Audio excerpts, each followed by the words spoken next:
So, we got this thing all done. It's been a journey. It's not 100% quite perfect. You know, I got some flaws here or there with fitment of panels. This here is kind of one of them. Wasn't too happy with how the new parts were compared to the old parts, but it is nonetheless put together. It looks pretty good, pretty sharp for the most part. Customer wanted me to pull all of the decals off. He wanted this thing totally debadged. I told him, you know, it's not my cup of tea, but if you like it, I'm with it. So we took all the pinstripes, we took all the Jeep Cherokee Sport 4-liter stickers, decals off, buffed the paint all out, and got it pretty close. So everything went together pretty much like butter. I pulled out most of that front apron, it came right out. Like I said, it was pretty much an hour worth of pulling. I figured it would be. So we got new bumper bracket up here that I had to wait on for like a week, and we got hit with a storm, snowstorm. I think it was Wednesday or Thursday it came through, so it got pushed out and delayed. I had to wait and couldn't put the bumper on and stuff and continue with it. So but we got that on yesterday. I got all new stainless hardware in. I replaced all the old crap that was all rusty. We got all new bolts and clips, and these bumpers got like a C-clip type deal that hold it to the bumper bracket for the bumper, if that makes sense. So there's like the bracket with a C-clip that goes over it, and the bolt goes through it, which is right in here. Up top and below, and I replaced all that. A lot of times they break on these. The C-clip, where they wrap around, they'll snap and it'll just spin, so they're kind of a pain to take apart.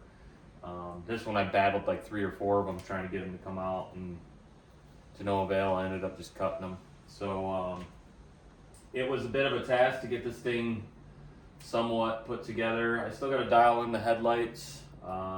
I got some adjusting to do. This one's staring at the ground, so I got to adjust the headlights yet. I'll probably do that tomorrow night. I'll line it up with the garage or something and try to tweak with them a little bit and get them dialed.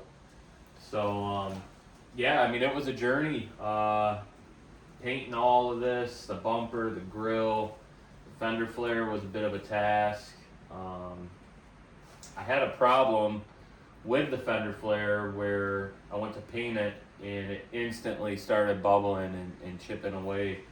It was kind of odd.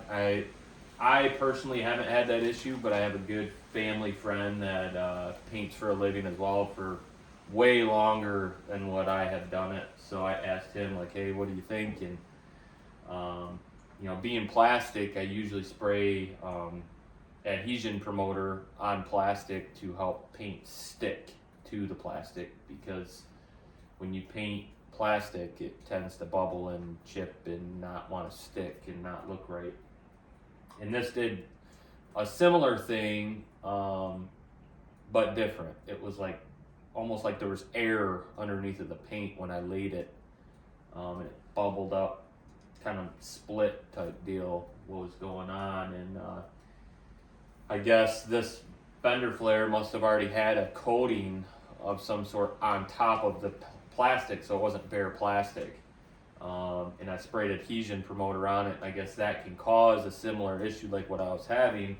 So I had to sand it all down and redo it all, and not put adhesion promoter on it, and then just put sealer over it, base clear. And it turned out good. I had a little, you know, problem with my spray gun when I was spraying this. It kind of got clogged up. I don't know if the sealer was too thick or what it was, but I had a fiasco with this, to say the least. So that was probably the biggest thing out of all of it. I got some other work to do. The oil pressure sender, um, that's bad. That doesn't work correctly. It's all over the place. I'm gonna drop and change the oil. Undercoat, which I already did. That was a bit of a task. I lifted it all up and got underneath of it and just sprayed it all down one good time with a couple of coats. So it's all somewhat protected for now, and then come into spring we'll probably do it again, or fall, not spring. Fall we'll probably end up coating it again with some other stuff. But for the most part, it turned out good. You can see the shine on it, looks right. Depth in the paint looks okay. The hood is a little tarnished. I tried to buff it, and the paint just was not having it. So I'd like to at some point probably paint the hood for this guy. The back bumper is good, but it does have some pretty good scuffs in it. A couple of good chips in it too. So I might try to finagle him into buying a new rear bumper and corners for the rear, and then I'll paint that and put that on for him down the road. Because that kind of, the Jeep is so clean, I'd rather it look super stout than, you know, kind of iffy, okay. But nonetheless, it does look good. Everything went back together how it should have. The antenna was cake. I know sometimes the guys had problems with those screws coming off with those, and this one's unscrewed right out. I mean, it was like butter. So the bumper fitment was okay. I think we're in a little bit on this side. There was no more adjustment that I could put on it. But again, you know, based on where it's at, I'm pretty happy with it. It's not bad. He might end up down the road wanting to maybe adjust it a little bit more, which we can. I'll just have to make some new holes in the bumper to be able to move the bumper in and out rather than side to side. Because right now the bumper, the adjustment on these, you only can go left to right a certain amount of distance, you know. But if you wanted to move the bumper in like this, there's no adjustment for that once the bumper is on. So I got a little bit of work probably we'll end up doing down the road in the summertime. This guy, he needs his Jeep back. So today's Sunday, so today's the 8th day I've had it. I'd like to get this thing back to him by Monday or Tuesday, but again, we're waiting on flaps, mud flaps. So we got to get those put on when those show up. That's really the last thing I have to do with this. And then he's going to take it and be on his way. But right now he's riding our local city bus and just trying to get to and from work. He says it's a nightmare. So I'm going to try to get this back to him as soon as I can without doing a whole bunch to it and trying to stall the process, which nobody wants that. It's not good for anybody. So when the mud flaps show up, we'll get those stuck on there. I'll probably use some nice stainless hardware and get those put in. And it should look good. I mean, the mud flaps will help keep a lot of the debris from getting tossed up underneath the Jeep. And that's kind of these specific Jeeps, the Wranglers too, they have a lot of issues with debris getting caught up underneath, and it gets caked and stuck, mud, dirt, salt, snow, ice. It gets stuck up underneath, and that's really what, you know, puts these things to rest, is the fact that there's just so much rusting because of all the stuff that's caked up underneath of them. So we'll get those put on. You know, it looks great. It's gonna look even better with the mud flaps on it. So basically, for now, I'm at, you know, my point of I can't do much else with this thing besides adjusting these headlights, which, like I said, I'll do those probably tomorrow or on Tuesday. I'll get those squared away to where they're pointing straight, not staring at the ground, and kind of get it get it dialed in for this guy. I put the headlights in, and when I put the headlights in, I never adjusted them because they didn't look like they need to be adjusted. But when I drove this out here, after it got wrecked, the headlights were staring at the ground then. So we got to adjust these so these guys can really see. They're bright lights, man. They're like $100 lights that we put in this thing. They got blinkers in them, and they're high tech. So we gotta get that squared away yet. The hood, man, it's just a bummer. I couldn't get the paint to come out. It's got shine, but you can still see that there is a little bit of some, corrosion, I guess, per se, in the paint or in the clear. And it is a little dusty. It's been raining and snowing, and Michigan weather's taking us for a loop, man. It's freaking wild. So let's get you guys walked around this thing, and so you guys can take it all in. It looks pretty stout, man. This whole corner here was all banged in, pushed in. It didn't even have a grill in it.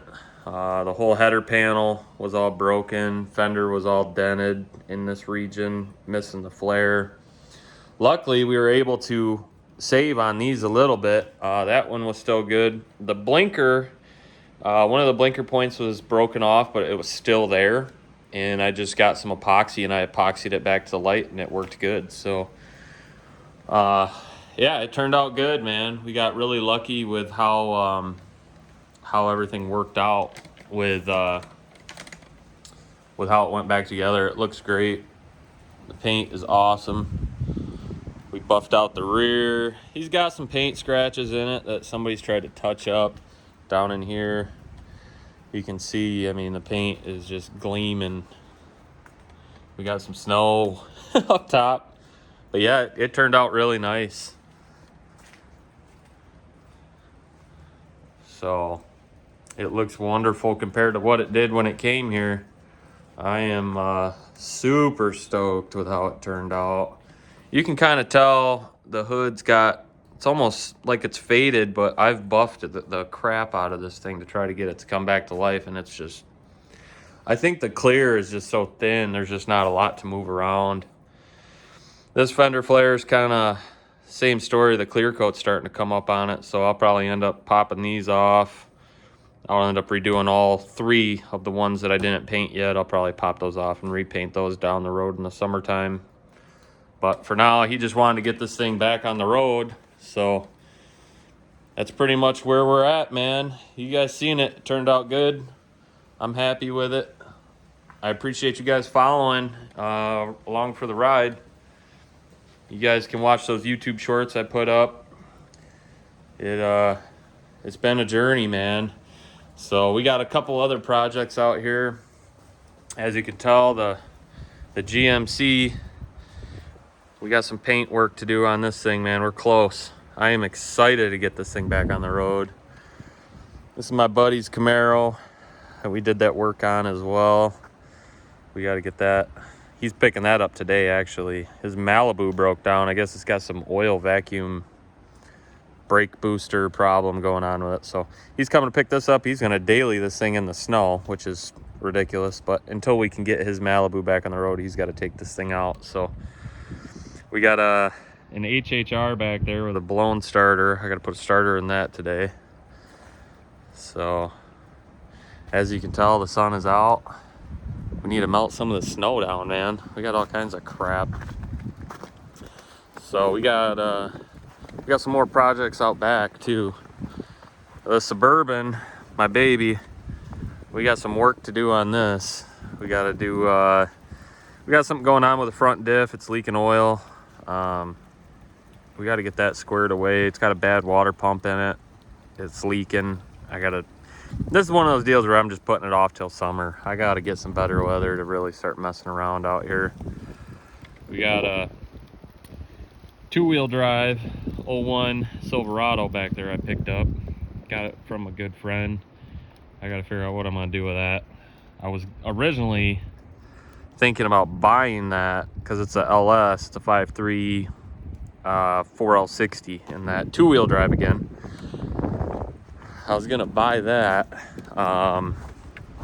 for this. I was thinking, man, I got a smoking deal on that truck, so why don't I just pull the old 350 out and drop in a nice LS in there and get some power going to this bad boy. I don't know. Maybe not. Maybe I'll get that thing dialed in and try doing and bring that one to life. I don't know. I got too many options, too many vehicles. Not enough money. Wife's gonna kill me. So, yeah, thanks for following, guys. I appreciate all of you. Take care.